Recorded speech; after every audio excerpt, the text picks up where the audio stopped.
বৌদি বলুন। বলছি ঠাকুর মশাই, আমাদের বাড়ি সরস্বতী পুজোটা একটু করতে হবে। হ্যাঁ হ্যাঁ, সে তো অবশ্যই করে দেবো, কিন্তু কথা হচ্ছে এবারে রবি সোম দুদিনই করা যাবে।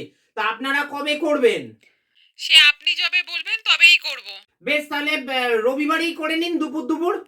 বলছি সবাই তো বলছে সোমবার করবে। বেশ, ঠিক আছে, তাহলে আপনি সোমবারই করুন। ঠিক আছে, আপনি যখন বলছেন তাহলে সোমবারই করব।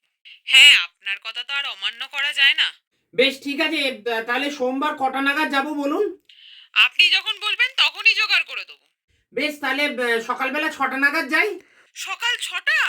ওরে বাবারে, শীতকাল তো, একটু দেরি করলে হয় না?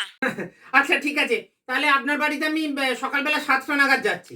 সে আপনি যা বলবেন, কিন্তু হচ্ছে যে মেয়েটা তো ছোট, অত সকাল সকাল চান করলে ওর ঠান্ডা লেগে যাবে না?